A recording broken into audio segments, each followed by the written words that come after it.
मित्रों, चर्चा with doctor Avadhesh Gupta YouTube channel में आप सबका बहुत बहुत स्वागत है। आधिकारिक रूप से यूट्यूब चैनल का ये प्रथम प्रकल्प है। आज पहली रिकॉर्डिंग है और इस एपिसोड का मैंने नाम रखा है परिचय द सिग्नेचर। इससे पूर्व मैं अपनी बात प्रारंभ करूं, विद्या की अधिष्ठात्री देवी माँ शारदे को प्रणाम करता हूं समष्टि की पूरी मानवता को और आप सबको जो इतने स्नेह से मुझे स्वीकार करते हैं। कुछ मित्रों ने मुझे आदेश दिया, कुछ मेरे अपने शुभचिंतकों ने मुझसे कहा कि शिक्षा जगत से जुड़े होने के बाद ये मेरा नैतिक दायित्व तो बनता है कि पिछले 22-23 वर्षों की एकेडमिक जर्नी में, इस पूरी यात्रा में मैंने जो कुछ भी सीखा उस सबको कंसोलिडेट कर आप तक पहुंचाऊं। एजुकेटर होने के साथ साथ मूलभूत रूप से मानव होने का एक बड़ा नैतिक कर्तव्य हम सबके ऊपर है।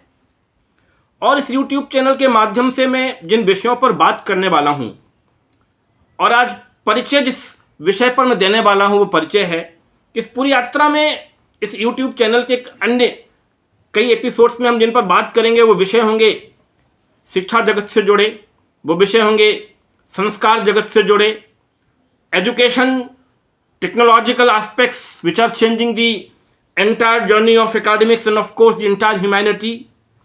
We shall talk about the various important aspects of spirituality also, society, सामाजिक, राष्ट्रीय, अंतर्राष्ट्रीय और मानवीय, इन सब विषयों को समग्रता के साथ एक साथ इकट्ठा कर हम कई विषयों पर चर्चा करेंगे।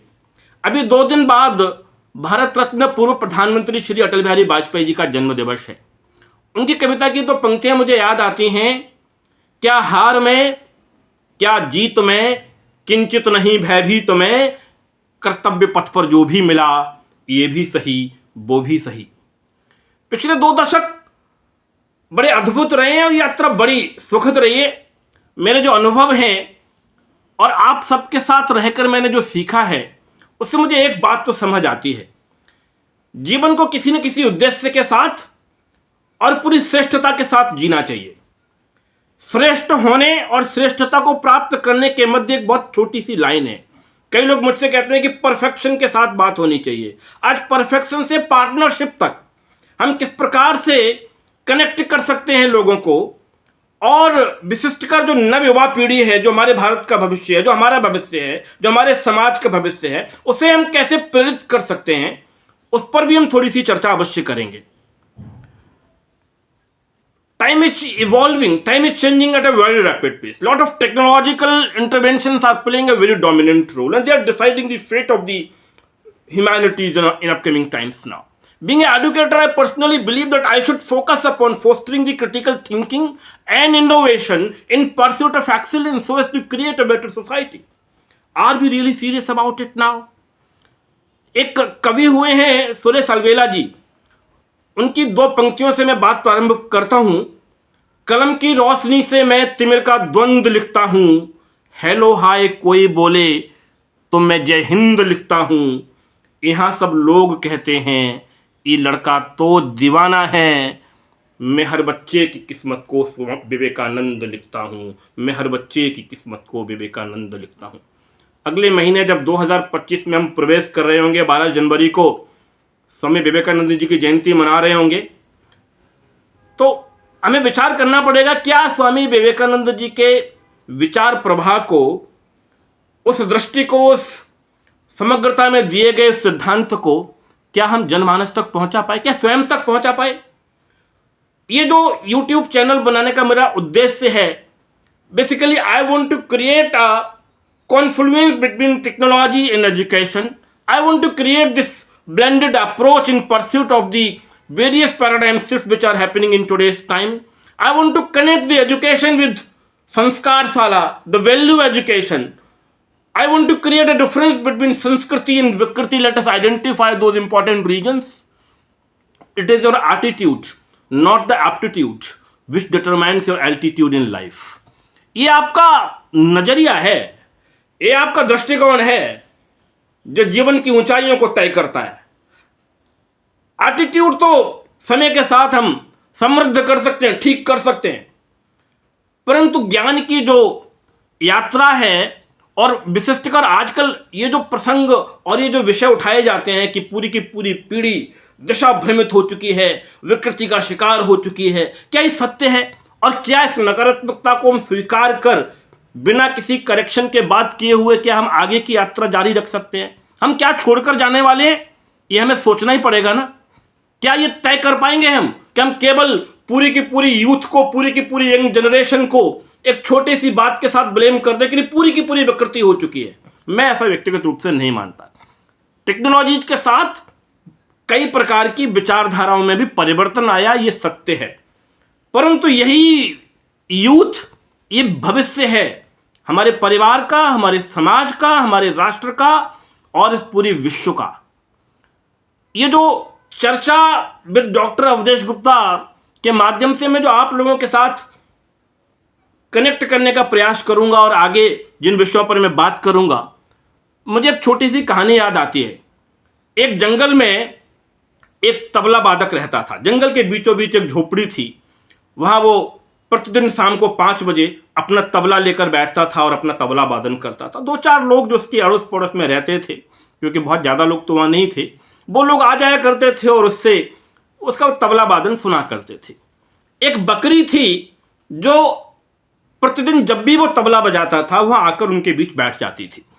तो एक दिन उस तबला वादक ने, उस तबला बजाने वाले संगीतकार ने उस बकरी से पूछा, हे बकरी, तुझे न तो संगीत का कोई ज्ञान है, न तू समझ पा रही है कि मैं क्या कर रहा हूँ, मैं क्या वादन कर रहा हूँ, क्या स्वर हैं, पर यार तू आकर करती क्या है?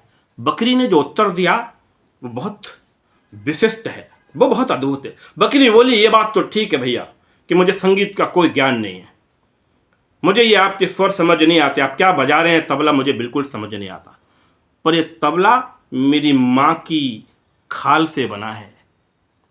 जब जब आप तबला बजाते हैं मुझे अपनी माँ की स्मृति हो आती है, उनकी याद हो आती है और मैं दौड़े दौड़े चले आते हैं। ये जो विद्या है, चूँकि हम सब, मुझे ये परम सौभाग्य मिला है एक शिक्षक होने का, एक आचार्य होने का। ये जो सौभाग्य है छोटी मोटी बात नहीं है। इस पिछले 22-23 वर्षों की यात्रा में हजारों विद्यार्थियों को पढ़ाकर उनके विभिन्न डेस्टिनेशंस तक पहुंचाने में सहयोग करने का, जो बहुत अल्प सहयोग करने का मुझे सहयोग मिला, इसके लिए मैं बहुत बहुत भावुक हो जाता हूँ। और मुझे लगता है कि माँ शारदे की मुझ पर विशिष्ट अनुकंपा है, उन माता पिता की, उस समाज की, उन गुरुओं की जिन्होंने मुझे पढ़ाया लिखाया, और उन विद्यार्थियों की भी, उनका भी मैं अभिनंदन करता हूँ, अभिवादन करता हूँ कि उन्होंने मुझे अवसर दिया और अभी भी उस यात्रा में हम जुड़े हुए हैं। और उसके माध्यम से देखने में मिलता है कि वो दुनिया के कई स्थानों पर बड़े बड़े प्रकल्प कर रहे हैं। There are a lot of students who have started their startups, innovations. They are doing great jobs in various IT industries, earning a huge millions of dollars also, and they are serving the society also by paying the taxes. I'm also one of them. The point is, अभी जब मैं इस YouTube channel के लिए आग्रह कर रहा था, कुछ लोगों को मैं निमंत्रण दे रहा था कि भाई आप लोग इसके साथ जुड़े, मेरे एक बहुत अच्छे विद्यार्थी ने, जो कि एक इंडस्ट्रियलिस्ट है, उसने एक कॉर्पोरेट चलाया हुआ IT में, समय आने पर नाम भी मैं बताऊंगा, उसने मुझे लिखा भेजा कि सर बहुत किताबी बातें ना की जाएं, आपसे मेरा निवेदन है कि हम बहुत प्रैक्टिकल विषयों पर बात करें, हम देखें कि how we can create a good human being, how we can create a good technocrat, how we can create somebody who can contribute significantly for the welfare inclusivity of the humanity. And that was truly mesmerising and inspirational for me. मुझे बहुत प्रेरणा मिली वहाँ से। और उसके बाद मैंने तय किया कि इन विषयों पर आप सबके साथ समय समय पर मैं बात करूँगा। टाइम्स आर चेंजिंग, और सबसे इंपॉर्टेंट बात है इंटरडिसिप्लिनरी अप्रोच की। क्योंकि किसी एक विषय पर बात करने के लिए संभव तो है, परंतु टेक्नोलॉजी को अगर हम स्पिरिचुअलिटी के साथ, अध्यात्म के साथ, सनातन के साथ जोड़ पाए तो शायद बहुत बड़ी बात है। अंत में मुझे एक छोटी सी बात आती है, बहुत सारे लोग हैं जो डार्विन के सिद्धांत की बात करते हैं, उसके पीछे विज्ञान होगा अपना। मैं भी साइंस का स्टूडेंट रहा हूँ, तो कई बार हमने बहुत अच्छे से उसको पढ़ा है, और मैं उन सबका, डार्विन साहब का और बाकी सब लोगों का भी बहुत अभिनंदन करता हूँ, उन्होंने जो भी योगदान दिया। पर अगर देखें तो इस पूरे विकास की, जो सभ्यता की जो यात्रा है, वो कहाँ से प्रारंभ हुई? मैं विष्णु के अवतारों की बात करूं तो पहला अवतार मत्स्य अवतार था, जो जल में हुआ, पूर्ण रूपेण से जल में हुआ। और उसके बाद दूसरा अवतार वो कूर्म अवतार था, कच्छप अवतार, कछुआ के रूप में, जो मछली है वो पूरी तरह जल के अंदर रहती है, और जो कछुआ है वो जल के अंदर भी रह सकता है और जमीन पर भी आ सकता है। और जो तीसरा अवतार था वो वराह अवतार था, वो जल और जमीन के बीच जो भी दलदल हो उसके बीच में भी रह सकता है। सभ्यता का विकास बहुत धीरे धीरे हुआ और हमें सिखाया गया। डार्विन साहब ने पिछले 200-300 साल पहले हमको सभ्यता संस्कार सिखा दिया।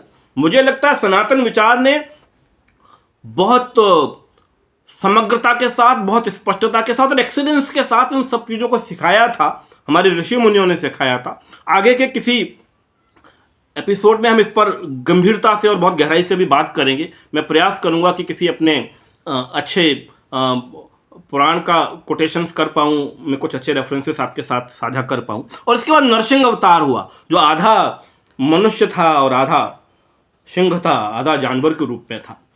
और उसके बाद आप देखेंगे तो वामन अवतार हुआ, पहला मनुष्य अवतार वामन अवतार था, और वो भी पूर्ण नहीं था, 2.5 फीट के थे, 2.5 फीट के थे वामन भगवान, और उन्होंने 3 कदमों में पूरी दुनिया नाप ली थी।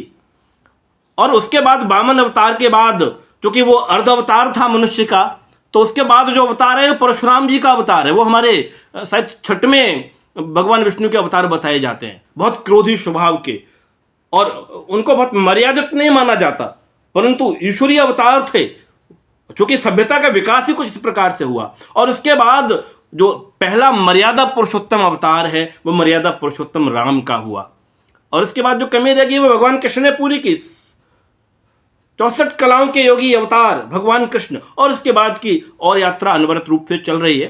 तो technology, spirituality, society, national integration, patriotic aspects, international aspects, global issues, and of course fostering something which is inclusive and which creates a better understanding in the inclusive welfare of each one of us now. That is the goal of this YouTube channel. I must appreciate and express my deep sense of appreciation and profound gratitude for each one of you. आप सबका बहुत बहुत आभार, बहुत बहुत धन्यवाद। इस पहले एपिसोड को मैं आप तक पहुंचा रहा हूं। आप सबका मुझे आशीर्वाद चाहिए। मुझे कहना तो नहीं चाहिए कि आप इसे शेयर और सब्सक्राइब करें, पर टेक्नोलॉजी की बाध्यता है, it is mandate of the technology. तो आपसे आग्रह करूंगा कि लोगों तक पहुंचाएं, आपको ठीक लगे। और आगे हम और किन किन विषयों पर बात करें, इस चैनल के कमेंट्स में जाकर लिखिए, मुझे व्यक्तिगत रूप से आप सूचित करिए, और कभी हम कोलैबोरेट भी करेंगे। हम कोशिश करेंगे कि हम कुछ इस प्रकार से वार्ता कर सकें, या 2 लोग 3 लोग एक साथ इस चैनल पर वार्ता करें और सब तक पहुंचाएं। तो बहुत बहुत धन्यवाद, और आप सबका मैं पुनः दिल के अतीव गहराइयों से आभार व्यक्त करता हूं। नमस्कार।